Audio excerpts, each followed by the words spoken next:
ನಮಸ್ಕಾರ ವೀಕ್ಷಕರೇ, ಪ್ರತಿಧ್ವನಿಗೆ ಸ್ವಾಗತ. ಈಗಾಗಲೇ ನೋಡ್ತಾ ಇರ್ಬೋದು, ಈಗ ಪಂಚರಾಜ್ಯಗಳ ಚುನಾವಣೆ ಫಲಿತಾಂಶ ಹೊರಬಿದ್ದ ನಂತರ ಯಾವ್ಯಾವ ರಾಜ್ಯದಲ್ಲಿ ಸರ್ಕಾರ ರಚನೆ ಆಗ್ತಾ ಇದೆ, ಜೊತೆಗೆ ಯಾವೆಲ್ಲ ಭರವಸೆಗಳನ್ನು ಈಡೇರಿಸ್ತಾ ಇದ್ದಾರೆ ಅನ್ನೋದು ಸಾಕಷ್ಟು ಈಗ ಕುತೂಹಲಕ್ಕೆ ಕಾರಣವಾಗಿರುವಂಥದ್ದು. ಅದಕ್ಕೆ ಸಂಬಂಧಪಟ್ಟಂತೆ ಈಗಾಗಲೇ ಬೇರೆ ಬೇರೆ ರಾಜ್ಯದಲ್ಲಿ ಸರ್ಕಾರಗಳು ರಚನೆ ಆಗಿರುವಂಥದ್ದು. ಅದರಲ್ಲಿ ಮುಖ್ಯವಾಗಿ ನೋಡಬೇಕಾದ್ರೆ ತಮಿಳುನಾಡಿನ ವಿಚಾರ. ತಮಿಳುನಾಡಿನಲ್ಲಿ 107ರಿಂದ 108 ಸ್ಥಾನಗಳನ್ನು ಪಡೆಯುವ ಮೂಲಕ ಅತಿ ದೊಡ್ಡ ಪಕ್ಷವಾಗಿ ಹೊರಹೊಮ್ಮಿರುವ ತಮಿಳ ವೆಟ್ರಿ ಕಳಗಂ ಅಂದರೆ TVK ಪಕ್ಷದ ಒಂದು ಸರ್ಕಾರ ಇವತ್ತು ತಮಿಳುನಾಡಿನಲ್ಲಿ ಅಸ್ತಿತ್ವಕ್ಕೆ ಬಂದಿರುವುದು ಸಾಕಷ್ಟು ಎಲ್ಲರ ಅಭಿಮಾನಿಗಳಿಗೂ, ವಿಜಯ್ ಅಭಿಮಾನಿಗಳು, ಅದರಲ್ಲಿ ಮುಖ್ಯವಾಗಿ ಈಗ ತಮಿಳುನಾಡಿನ ಮುಖ್ಯಮಂತ್ರಿಯಾಗಿರುವ ವಿಜಯ್ ಅವರ ಅಭಿಮಾನಿಗಳಲ್ಲೂ ಸಹ ಸಾಕಷ್ಟು ಒಂದು ಸಂತಸಕ್ಕೆ ಕಾರಣವಾಗಿರುವಂಥದ್ದು. ಆದರೆ ಕಾಂಗ್ರೆಸ್ ಜೊತೆಗೆ ಎಡಪಕ್ಷಗಳ ಬೆಂಬಲದೊಂದಿಗೆ ಸರ್ಕಾರ ರಚನೆಯಾಗಿರುವುದು ಸಹ ಎಲ್ಲೊಂದು ಕಡೆ ತಮಿಳುನಾಡಿನ ಒಂದು ಭವಿಷ್ಯಕ್ಕೆ ಎಲ್ಲೊಂದು ಕಡೆ ಆತಂಕವಾಗುತ್ತಾ ಅನ್ನೋ ಪ್ರಶ್ನೆಗಳು ಇದೀಗ ಪ್ರಾರಂಭವಾಗಿರುವಂಥದ್ದು. ಅದೇನೇ ಇರಲಿ, ಆದರೆ ಇಲ್ಲಿ ನೋಡಬೇಕಾಗಿದ್ದರೂ ವಿಚಾರ ಅಂತಂದರೆ ತಮಿಳುನಾಡಿನ 24ನೇ ಮುಖ್ಯಮಂತ್ರಿಯಾಗಿ ಇಂದು ಜೋಸೆಫ್ ವಿಜಯ್ ಅವರು ಅಧಿಕೃತವಾಗಿ ಪ್ರಮಾಣ ವಚನವನ್ನು ಸ್ವೀಕರಿಸಿರುವಂಥದ್ದು. ಮುಖ್ಯವಾಗಿ ನೋಡಬೇಕಂದ್ರೆ ವಿಜಯ್ ಅವರು ತಮಿಳುನಾಡಿನ ರಾಜ್ಯಪಾಲ ರಾಜೇಂದ್ರ ಅರಳೇಕರ್ ಅವರಿಂದ ಪ್ರಮಾಣ ವಚನವನ್ನು ಸ್ವೀಕರಿಸಿದರು. ಅದಾದ ಬಳಿಕ ಅದೇ ವೇದಿಕೆಯಲ್ಲಿ ವಿಜಯ್ ಅವರು ಕೆಲವು ಪ್ರಮುಖ ಯೋಜನೆಗಳಿಗೆ ಸಹಿ ಹಾಕುವ ಮೂಲಕ ಇತಿಹಾಸವನ್ನು ಸೃಷ್ಟಿಸಿದರು. ಮುಖ್ಯವಾಗಿ ನೋಡಬೇಕಂದ್ರೆ ತಮ್ಮ ಪ್ರಣಾಳಿಕೆಯಲ್ಲಿ TVK ಪಕ್ಷದ ಪ್ರಣಾಳಿಕೆಯಲ್ಲಿ ಘೋಷಿಸಿರುವಂತೆ 200 ಯೂನಿಟ್ ವಿದ್ಯುತ್ ಫ್ರೀ ಅನ್ನ ಘೋಷಣೆಯನ್ನು ಸಹ ಮಾಡಿರುವಂಥದ್ದು. ಆ ಒಂದು ಕಡತಕ್ಕೆ ವೇದಿಕೆಯಲ್ಲೇ ಸಹಿ ಹಾಕಿರುವಂಥದ್ದು. ಅಲ್ಲದೆ ಹೀಗೆ ವಿಜಯ್ ಅವರು ತಮ್ಮ ಸಿನಿಮಾ ಸ್ಟೈಲ್ನಲ್ಲಿ, ಎಂದಿನಂತೆ ಸಿನಿಮಾ ಸ್ಟೈಲ್ನಲ್ಲಿಯೇ ಒಂದು ವರ್ಕಿಂಗ್ ಸ್ಟೈಲನ್ನು ಸಹ CM ಆದರೂ ಸಹ ಮುಂದುವರಿಸಿಕೊಂಡಿರುವುದು ಜನರನ್ನು ಮೆಚ್ಚಿಸುವಂಥ ಕೆಲಸವಾಗಿರುವಂಥದ್ದು. ಆದರೆ ಈಗ CM ಆಗಿ ವಿಜಯ್ ಅವರು ಯಾವ ರೀತಿಯಾಗಿ ಅಧಿಕಾರವನ್ನು ನಡೆಸ್ತಾರೆ, ಆಡಳಿತವನ್ನು ನೀಡ್ತಾರೆ ಅನ್ನೋದು ಸಹ ಸಾಕಷ್ಟು ಜನರು ಒಂದು ಪ್ರಶ್ನೆಯಾಗಿರುವಂಥದ್ದು. ಸದ್ಯದ ಸ್ಥಿತಿಯಲ್ಲಿ ವಿಜಯ್ ಅವರು ಮುಖ್ಯಮಂತ್ರಿ ಆದ ಬಳಿಕ ಕಡತಗಳಿಗೆ ಸಹಿ ಹಾಕಿದ್ರು. ಅಲ್ಲದೆ ಮತ್ತೊಂದು ಪ್ರಮುಖವಾದ ನಿರ್ಧಾರವನ್ನು ಘೋಷಿಸಿದ್ರು. ಡ್ರಗ್ಸ್ ಮುಕ್ತ ಮಾಡ್ತೀನಿ, ತಮಿಳುನಾಡಿನಲ್ಲಿ ಡ್ರಗ್ಸ್ ದಂಧೆಯನ್ನು ಮಟ್ಟ ಹಾಕ್ತೀನಿ ಅನ್ನೋ ನಿಟ್ಟಿನಲ್ಲಿ ಒಂದು ಘೋಷಣೆಯನ್ನು ಮೊಳಗಿಸಿದ್ರು. ಇದು ಸಹ ಸಾಕಷ್ಟು ಒಂದು ತಮಿಳುನಾಡಿನ ವಿಚಾರದಲ್ಲಿ ನೋಡಬೇಕಾದ್ರೆ ತಮಿಳುನಾಡಿನಲ್ಲಿ ಸಾಕಷ್ಟು ಅಂದರೆ ಈ ಹಿಂದಿನ ಸರ್ಕಾರದಲ್ಲಿ ಡ್ರಗ್ಸ್ ದಂಧೆ ನಡೀತಾ ಇತ್ತು ಅನ್ನೋ ಆರೋಪಗಳು ಸಹ ಕೇಳಿ ಬಂದಿದ್ವು. DMK ಸರ್ಕಾರ ಅದನ್ನು ಪೋಷಿಸ್ತಾ ಇದೆ ಅನ್ನೋ ಮಾತುಗಳು ಸಹ ಇದ್ವು. ನಾವು ಚುನಾವಣಾ ಸಂದರ್ಭದಲ್ಲಿ ಗ್ರೌಂಡ್ ರಿಪೋರ್ಟ್ಗೆ ಹೋದಾಗ ಈ ರೀತಿಯಾದ ಒಂದು ಆರೋಪಗಳನ್ನು ಜನರು ಸಹ ಮಾಡ್ತಾ ಇದ್ರು. ಆದರೆ ಇವತ್ತಿನಿಂದ ಫುಲ್ ಸ್ಟಾಪ್ ಅನ್ನೋ ನಿಟ್ಟಿನಲ್ಲಿ ವಿಜಯ್ ಅವರು ಒಂದು ಘೋಷಣೆಯನ್ನು ಮಾಡಿರುವಂಥದ್ದು. ಯಾರದೇ ಆದರ ಮಕ್ಕಳು ಅಂದರೆ ತಮಿಳುನಾಡಿನ ಯಾವ ಒಂದು ವ್ಯಕ್ತಿಯಾಗಲಿ ಜನರಾಗಲಿ ಡ್ರಗ್ಸನ್ನು ಸೇವನೆ ಮಾಡ್ತಾರೆ ಅಂಥವರ ವಿರುದ್ಧ ಕಠಿಣ ಕ್ರಮವನ್ನು ಕೈಗೊಳ್ಳುವ ನಿಟ್ಟಿನಲ್ಲಿ ಸರ್ಕಾರ ಕೆಲಸ ಮಾಡುತ್ತೆ. ಜೊತೆಗೆ ಈ ಡ್ರಗ್ಸ್ ದಂಧೆಯನ್ನು ಯಾರು ಇದರಲ್ಲಿ ಭಾಗಿಯಾಗಿದ್ದಾರೆ ಅವರ ವಿರುದ್ಧ ಸಹ ಕಠಿಣ ಕ್ರಮವನ್ನು ಕೈಗೊಳ್ಳಲು ಸರ್ಕಾರ ಈಗಿನಿಂದಲೇ ನಾನು ಆದೇಶವನ್ನು ಅಧಿಕಾರಿಗಳಿಗೆ ನೀಡ್ತೀನಿ ಅನ್ನೋ ನಿಟ್ಟಿನಲ್ಲಿ ವಿಜಯ್ ಅವರು ಹೇಳಿರುವಂಥದ್ದು. ಅಲ್ಲದೆ ಮುಖ್ಯವಾಗಿ ಮತ್ತೊಂದು ವಿಚಾರವನ್ನು ನೋಡಬೇಕಾದ್ರೆ ಮಹಿಳೆಯರ ಒಂದು ಸುರಕ್ಷತೆ ವಿಚಾರವೂ ಸಹ ತಾವು ಸಾಕಷ್ಟು ಒಂದು ಗಂಭೀರವಾಗಿ ವಿಜಯ್ ಅವರು ಪರಿಗಣಿಸಿರುವಂತೆ ಕಂಡು ಬರ್ತಾ ಇದೆ.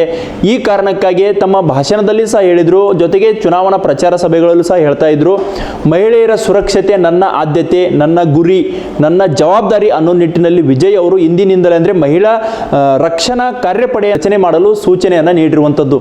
ಹೀಗೆ ಒಂದೊಂದಂತೆ ಒಂದು ಐತಿಹಾಸಿಕ ಹೆಜ್ಜೆಯನ್ನು ನೀಡ್ತಾ ಇರುವಂಥ ವಿಜಯ್ ಅವರು ಈಗಾಗಲೇ CM ಆಗಿ ಪ್ರಮಾಣ ವಚನವನ್ನು ಸ್ವೀಕರಿಸಿದ್ದಾರೆ. ತಮಿಳುನಾಡಿನ ಜನರ ಮನವನ್ನು ಗೆದ್ದಿರುವಂಥದ್ದು. ಅಲ್ಲದೆ ಇದಾದ ಬಳಿಕ ಭಾಷಣವನ್ನು ಮಾಡಿದ್ರು ವಿಜಯ್ ಅವರು. ಅದರಲ್ಲಿ ತಮ್ಮ ವಿಚಾರಗಳನ್ನು ಸಹ ಪ್ರಮುಖವಾಗಿ ವ್ಯಕ್ತಪಡಿಸಿರುವಂಥದ್ದು. ಅಲ್ಲಿ ಮುಖ್ಯವಾಗಿ ಹೇಳಿರುವಂಥದ್ದು, ನಾನು 8 ಕೋಟಿ ತಮಿಳುನಾಡಿನ ಜನರ ಸೇವಕ, ತಮಿಳುನಾಡಿನ ಜನರ ಮನೆ ಮಗ ಅನ್ನೋ ನಿಟ್ಟಿನಲ್ಲಿ ತಮ್ಮ ಒಂದು ಭಾಷಣವನ್ನು ಆರಂಭಿಸಿದ್ರು. ಅಲ್ಲದೆ ಮುಖ್ಯವಾಗಿ ನೋಡಬೇಕಾದ್ರೆ ಜಾತ್ಯತೀತ, ಸಾಮಾಜಿಕ ನ್ಯಾಯ, ಸಂವಿಧಾನಬದ್ಧ ಸರ್ಕಾರವನ್ನು ನಾನು ತಮಿಳುನಾಡಿನಲ್ಲಿ ನೀಡ್ತೀನಿ. ಅದರಲ್ಲೂ ಮುಖ್ಯವಾಗಿ ನೋಡಬೇಕಾದ್ರೆ ಪಾರದರ್ಶಕ ಆಡಳಿತಕ್ಕೆ ಒತ್ತು ಕೊಡ್ತೀನಿ, ಯಾವುದೇ ರೀತಿಯಾದ ಭ್ರಷ್ಟಾಚಾರಕ್ಕೆ ನಾನು ಅವಕಾಶ ಕೊಡಲ್ಲ ಅನ್ನೋ ನಿಟ್ಟಿನಲ್ಲಿ ವಿಜಯ್ ಅವರು ತಮ್ಮ ಭಾಷಣದಲ್ಲಿ ಹೇಳಿರುವಂಥದ್ದು. ಮುಖ್ಯವಾಗಿ ಮತ್ತೊಂದು ವಿಚಾರವನ್ನು ಪ್ರಸ್ತಾಪಿಸಿರುವಂಥದ್ದು, ಜನರಿಂದ ಯಾರೂ ಆಗಲಿ, ಶಾಸಕರಾಗಲಿ ಸಚಿವರಾಗಲಿ ಯಾರೇ ಆದರೂ ಭ್ರಷ್ಟಾಚಾರವನ್ನು ಅಂದರೆ ಭ್ರಷ್ಟಾಚಾರದ ಹಣವನ್ನು ವಸೂಲಿ ಮಾಡಿದರೆ ಅಥವಾ ಹಣಕ್ಕೆ ಬೇಡಿಕೆ ಇಟ್ಟರೆ, ಹಣವನ್ನು ಮುಟ್ಟಿದರೆ ಅಂಥವರನ್ನು ಆ ಕ್ಷಣದಿಂದಲೇ ಅಂಥವ್ರ ವಿರುದ್ಧ ಕಠಿಣ ಕ್ರಮ ಕೈಗೊಳ್ಳಲು ನಾನು ಸೂಚನೆಯನ್ನು ನೀಡ್ತೀನಿ. ಅದು ನಾನೇ ಆಗಲಿ ಅಥವಾ ನನ್ನ ಪಕ್ಷದ ಶಾಸಕರಾಗಲಿ ಯಾರೇ ಆದರೂ ಸಹ ಅವರನ್ನು ತಕ್ಷಣ ಅರೆಸ್ಟ್ ಮಾಡುವ ನಿಟ್ಟಿನಲ್ಲಿ ನಾನು ಕ್ರಮ ಕೈಗೊಳ್ತೀನಿ ಅನ್ನೋ ಒಂದು ಭರವಸೆಯನ್ನು ಸಹ ವಿಜಯ್ ಅವರು ತಮಿಳುನಾಡಿನ ಜನರಿಗೆ ನೀಡಿರುವಂಥದ್ದು.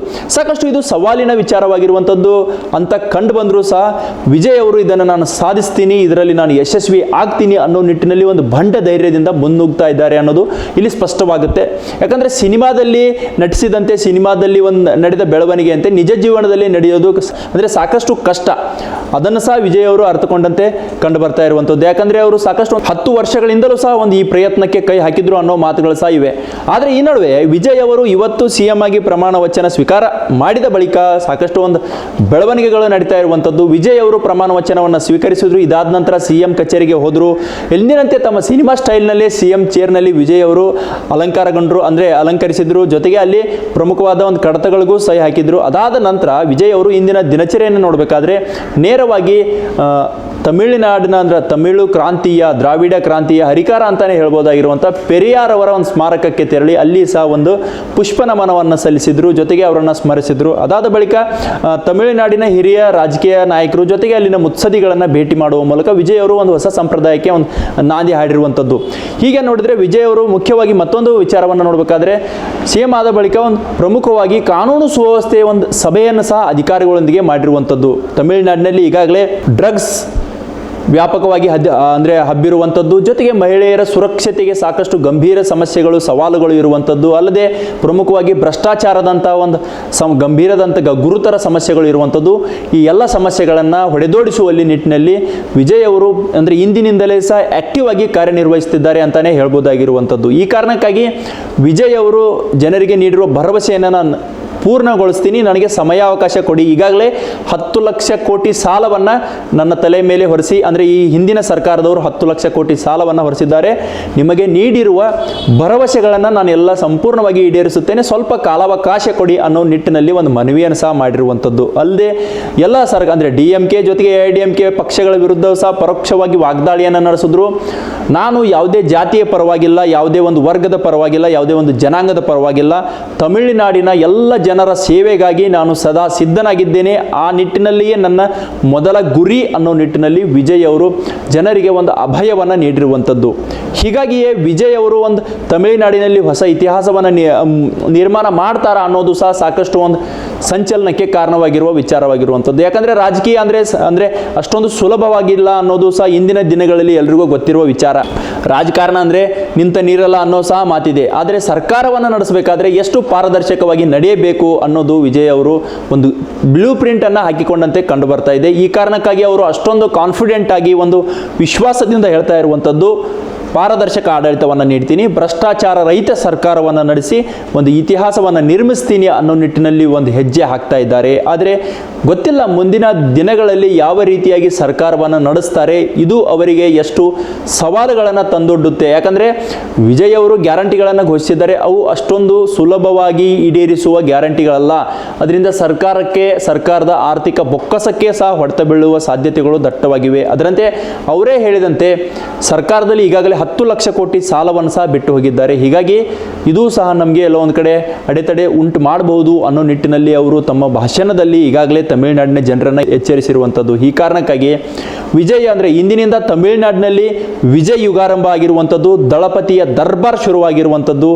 ಆದರೆ ಸಿನಿಮಾ ಸ್ಟೈಲ್ನಲ್ಲಿ ಮಾಸ್ಟರ್ ವಿಜಯ್ ಅವರು ಯಾವ ರೀತಿಯಾಗಿ ರಾಜಕೀಯ ಪ್ರಯಾಣವನ್ನು ನಡೆಸ್ತಾರೆ ಅನ್ನೋದು ಸಹ ಎಲ್ಲ ಪಕ್ಷದವರಿಗೂ ಒಂದು ಕುತೂಹಲದ ಸಂಗತಿಯಾಗಿರುವಂಥದ್ದು. ಮತ್ತೊಂದು ವಿಚಾರವನ್ನು ನೋಡಬೇಕಾದ್ರೆ ವಿಜಯ್ ಅವರು CM ಆದ ಬಳಿಕವೇ ಒಂದು ಸ್ಥಾನವನ್ನು ತ್ಯಜಿಸಬೇಕಾಗಿತ್ತು. ಈ ಕಾರಣಕ್ಕಾಗಿ ವಿಜಯ್ ಅವರು ತಿರುಚಿ ಪೂರ್ವ ಕ್ಷೇತ್ರವನ್ನು ತ್ಯಜಿಸಿ ಪೆರಂಬೂರು ಕ್ಷೇತ್ರದ ಶಾಸಕರಾಗಿ ಮುಂದುವರಿಯುವಲ್ಲಿ ಒಂದು ಉತ್ಸುಕತೆಯನ್ನು ಅಂದರೆ ಒಲವನ್ನು ತೋರಿರುವಂಥದ್ದು. ಈ ಕಾರಣಕ್ಕಾಗಿಯೇ ಇಂದು ಅವರು ತಮ್ಮ ಶಾಸಕ ಸ್ಥಾನಕ್ಕೆ ಅಂದರೆ ತಿರುಚಿ ಪೂರ್ವ ಶಾಸಕ ಸ್ಥಾನಕ್ಕೆ ರಾಜೀನಾಮೆಯನ್ನು ಸಹ ನೀಡಿರುವಂಥದ್ದು. ಇದಾದ ಬಳಿಕ ಅವರು ಪೆರಂಬೂರು ಕ್ಷೇತ್ರದ ಶಾಸಕರಾಗಿ ಮುಂದುವರಿತಾರೆ. ಯಾಕಂದರೆ ಪೆರಂಬೂರು ವಿಜಯ್ ಅವರಿಗೆ ರಾಜಕೀಯವಾಗಿ ತುಂಬ ಶಕ್ತಿಯನ್ನು ಕೊಟ್ಟಿರುವ ಒಂದು ಕ್ಷೇತ್ರವಾಗಿರುವಂಥದ್ದು. ರಾಜಕೀಯವಾಗಿ ಅವರನ್ನು ಬೆಳೆಸುವಲ್ಲಿ ಒಂದು ಪ್ರಮುಖ ಪಾತ್ರವನ್ನು ವಹಿಸಿರುವ ಒಂದು ವಿಧಾನಸಭಾ ಕ್ಷೇತ್ರವಾಗಿರುವುದು. ಜೊತೆಗೆ ಅಲ್ಲಿನ ಜನರು ಸಹ ವಿಜಯ್ ಅಂದರೆ ಅಷ್ಟೊಂದು ಪ್ರೀತಿಯಿಂದ ಕಾಣ್ತಾರೆ, ಅವರಿಗೆ ಅಷ್ಟೊಂದು ಬೆಲೆಯನ್ನು ಕೊಡ್ತಾರೆ, ಗೌರವವನ್ನು ಕೊಡ್ತಾರೆ, ಅಷ್ಟೊಂದು ಅಚ್ಚುಮೆಚ್ಚಿನಿಂದ ಅಪ್ಪಿಕೊಂಡು ಅವರಿಗೆ ಆಶೀರ್ವಾದ ಮಾಡಿದ್ದಾರೆ. ಈ ಕಾರಣಕ್ಕಾಗಿಯೇ ವಿಜಯ್ ಅವರಿಗೆ ಪೆರಂಬೂರು ಒಂಥರ ಅಂದರೆ ಇಷ್ಟದ ಒಂದು ಅತ್ಯಂತ ಸ್ಪೆಷಲ್ ಕ್ಷೇತ್ರ ಅಂತಲೇ ಹೇಳ್ಬೋದಾಗಿರುವಂಥದ್ದು. ಈ ಕಾರಣಕ್ಕಾಗಿ ಅವರು ಪೆರಂಬೂರನ್ನು ತಮ್ಮ ಶಾಸಕರಾಗಿ ಅಂದರೆ ತಮ್ಮ ಶಾಸಕ ಸ್ಥಾನವಾಗಿ ಉಳಿಸಿಕೊಂಡು ತಿರುಚಿಪೂರ್ವವನ್ನು ರಾಜೀನಾಮೆ ಕೊಡುವ ನಿಟ್ಟಿನಲ್ಲಿ ಒಂದು ಕೆಲಸವನ್ನು ಮಾಡಿದ್ದಾರೆ. ಅದಕ್ಕೆ ಮುಂಬರುವ ಉಪಚುನಾವಣೆಯಲ್ಲಿ ಯಾರನ್ನು ನಿಲ್ಲಿಸಿ ಅವರು ತಮ್ಮ ಆಪ್ತರನ್ನು ನಿಲ್ಲಿಸ್ತಾರ ಅಥವಾ ಮತ್ತಾರಿಗೆ ಅವಕಾಶ ಕೊಡ್ತಾರೆ ಅನ್ನೋದು ಸಹ ಸಾಕಷ್ಟು ಒಂದು ಪ್ರಶ್ನೆಯಾಗಿರುವಂಥದ್ದು. ಅಲ್ಲದೆ ತಮ್ಮ ಆಪ್ತ ಗೆಳತಿ ಅನ್ನೋ ನಿಟ್ಟಿನಲ್ಲಿ ನಟಿ ತ್ರಿಷಾ ಅವರು ಹಿಂದಿನಿಂದಲೂ ಸಹ ಗುರುತಿಸಿಕೊಂಡಿದ್ದಾರೆ. ಅವರಿಗೂ ಸಹ ಎಲ್ಲ ಒಂದು ಕಡೆ ತಿರುಚಿಪೂರ್ವದಲ್ಲಿ TVKಯಿಂದ ಟಿಕೆಟ್ ನೀಡಬಹುದಾ ಅನ್ನೋ ಚರ್ಚೆಗಳು ಸಹ ಪಕ್ಷದಲ್ಲಿ ನಡೀತಾ ಇರೋದು ಎಂಬ ಮಾಹಿತಿಯೂ ಸಹ ಲಭ್ಯವಾಗ್ತಾ ಇರುವಂಥದ್ದು. ಹೀಗಾಗಿ ವಿಜಯ್ ಅವರ ಜೊತೆ ಇಂದಿನ ಒಂದು ಸಚಿವ ಸಂಪುಟದಲ್ಲೂ ಸಹ ಅದ್ರ ಬಗ್ಗೆನೂ ಸಹ ನಾವು ಗಮನಿಸಬೇಕಾದ್ರೆ ಒಟ್ಟು 9 ಜನ ಸಚಿವರಾಗಿ ಪ್ರಮಾಣ ವಚನವನ್ನು ಸ್ವೀಕರಿಸಿರುವಂಥದ್ದು. ಒಬ್ಬ ಮಹಿಳೆ ಜೊತೆಗೆ ಇನ್ನಿತರ 8 ಜನ ಸಚಿವರು. ಈ ಕಾರಣಕ್ಕಾಗಿ ವಿಜಯ್ ಅವರ ಸಚಿವ ಸಂಪುಟವು ಸಹ ಸಾಕಷ್ಟು ಒಂದು ಕುತೂಹಲಕ್ಕೆ ಕಾರಣವಾಗಿರುವಂಥದ್ದು. ಯಾಕಂದ್ರೆ ಈ ಸಂಪುಟವನ್ನು ನೋಡಿದಾಗ ಬಹುತೇಕರು ಎಲ್ಲರೂ ವಿದ್ಯಾವಂತರು, ಎಲ್ಲರೂ ತುಂಬಾ ಓದ್ಕೊಂಡವರು ಅಂತ ಕಂಡು ಬರ್ತಾ ಇದೆ. ಎಲ್ಲರೂ MSc BEd ಈ ರೀತಿಯಾಗಿ ಬೇರೆ ಬೇರೆ ರೀತಿಯಾದ ಒಂದು ಉನ್ನತ ವಿದ್ಯಾಭ್ಯಾಸವನ್ನು ಮಾಡಿರುವಂಥದ್ದು, ಜೊತೆಗೆ ಬಿಸ್ನೆಸ್ ಮ್ಯಾನ್ಗಳು, ಉದ್ಯಮಿಗಳು ಸಹ ಇರುವಂಥದ್ದು. ಈ ಕಾರಣಕ್ಕಾಗಿ ತಮಿಳುನಾಡಿನ ಸದ್ಯದ ವಿಜಯ್ ಸಂಪುಟವು ಸಹ ಎಲ್ಲ ಒಂದು ಕಡೆ ಫುಲ್ ಸ್ಟ್ರಾಂಗ್ ಅಂತಾನೆ ಹೇಳ್ಬೋರಾಗಿರುವಂಥದ್ದು. ಆರಂಭದಲ್ಲಿ ಎಲ್ಲರೂ ಅಂದರೆ ಈಗ ಮುಖ್ಯವಾಗಿ ನೋಡಬೇಕಾದ್ರೆ AN ಆನಂದ್ ಜೊತೆಗೆ ಅಧವ್ ಅರ್ಜುನ್, TK ಪ್ರಭು, S ಕೀರ್ತನ ಹೀಗೆ 8 ಜನರು ಸಚಿವರಾಗಿ ಪ್ರಮಾಣ ವಚನವನ್ನು ಸ್ವೀಕರಿಸಿರುವಂಥದ್ದು. ಅವರು ಸಹ ವಿಜಯ್ ಜೊತೆ ಹೆಜ್ಜೆ ಹಾಕಲಿರುವಂಥದ್ದು. ಹೀಗಾಗಿಯೇ ವಿಜಯ್ ಅವರಿಗೆ ಈಗ ಎಲ್ಲವನ್ನ ವಿಜಯ್ ಅವರು ಅಂದುಕೊಂಡಂತೆ ಸಾಧಿಸಿದ್ದಾರೆ. ಅಂದರೆ 6 ದಿನಗಳ ಒಂದು ಪ್ರಹಸನದ ಬಳಿಕ ಅಂತಿಮವಾಗಿ ಸ್ಥಳೀಯ ಒಂದು ಎಡಪಕ್ಷಗಳ ಬೆಂಬಲವನ್ನು ಪಡೆದು ಸರ್ಕಾರವನ್ನು ರಚಿಸಿದ್ದಾರೆ. ಆದರೆ ಇದೀಗ ವಿಜಯ್ ಅವರ ಮುಂದೆ ಇರುವಂಥ ದೊಡ್ಡ ಅಗ್ನಿ ಪರೀಕ್ಷೆ ಅಂದರೆ ವಿಶ್ವಾಸ ಮತವನ್ನು ಸಾಬೀತುಪಡಿಸಬೇಕು.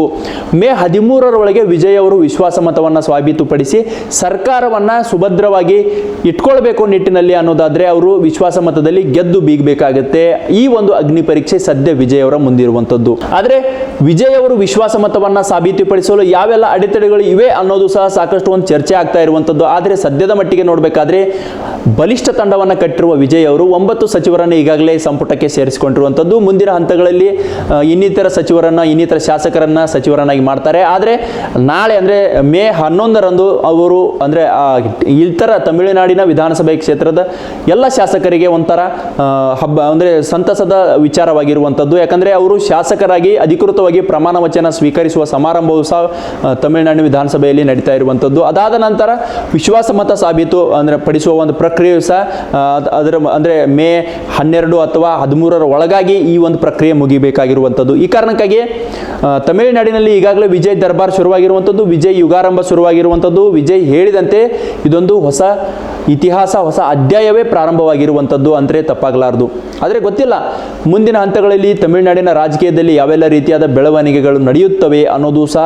ಯಾಕಂದರೆ ಇನ್ನು ವಿಶ್ವಾಸ ಮತ ಸಾಬೀತು ಪ್ರಶ್ನೆ ಇರುವಂಥದ್ದು. ಯಾಕಂದರೆ ಇದು ಒಂದು ಸವಾಲಿನ ವಿಚಾರ. ಆದರೆ ವಿಜಯ್ ಇದನ್ನು ಸಹ ಗೆಲ್ತಾರೆ ಅನ್ನೋದು ವಿಜಯ್ ಅವರ ಅಭಿಮಾನಿಗಳು ಜೊತೆಗೆ TVK ಪಕ್ಷದ ಕಾರ್ಯಕರ್ತರ ಒಂದು ಮಾತಾಗಿರುವಂಥದ್ದು. ಅಂತಿಮವಾಗಿ ನೋಡಬೇಕಾದ್ರೆ ವಿಜಯ್ ಅವರು ಇದೀಗ ಮಿತ್ರ ಪಕ್ಷಗಳ ಜೊತೆ ಪವರ್ ಶೇರಿಂಗ್ ಅನ್ನು ಮಾಡಿಕೊಂಡಿರುವಂಥದ್ದು, ಜೊತೆಗೆ ಮೈತ್ರಿ ಸರ್ಕಾರಕ್ಕೆ ಯಾವುದೇ ರೀತಿಯಾದ ಆತಂಕ ಬರದೇ ಇರುವ ನಿಟ್ಟಿನಲ್ಲಿ ಎಲ್ಲ ರೀತಿಯಾದ ಒಂದು ಭದ್ರತೆಯಲ್ಲೂ ಸಹ ವಿಜಯ್ ಅವರು ತೊಡಗಿಕೊಂಡಿರುವಂಥದ್ದು. ಜೊತೆಗೆ ಮುಖ್ಯವಾಗಿ ನೋಡಬೇಕಾದ್ರೆ ಈ ತಮಿಳುನಾಡಿನ ಇತಿಹಾಸದಲ್ಲಿಯೇ ಸಹ ನೋಡಬೇಕಾದ್ರೆ TVK ಪಕ್ಷ ಅತಿ ದೊಡ್ಡ ಪಕ್ಷವಾಗಿ ಹೊರಹೊಮ್ಮಿರುವ ಕಾರಣಕ್ಕಾಗಿ ಸುಮಾರು ವರ್ಷಗಳ ನಂತರ ದ್ರಾವಿಡ ಆಳ್ವಿಕೆ ಪಕ್ಷಗಳನ್ನು ಹೊರತುಪಡಿಸಿ ಇದೀಗ ಹೊಸ ಪಕ್ಷಕ್ಕೆ ತಮಿಳುನಾಡಿನಲ್ಲಿ ಒಂದು ಅಸ್ತಿತ್ವ ಸಿಕ್ಕಿರುವಂಥದ್ದು ಸಹ ಎಲ್ಲೋ ಒಂದು ಕಡೆ ಬದಲಾವಣೆಯ ಹಾದಿ ಇನ್ನಷ್ಟು ಸುಗಮವಾಗ್ತಾ ಇದೆ ಅನ್ನೋದು ಸಹ ಒಂದು ವಿಚಾರವಾಗಿರುವಂಥದ್ದು.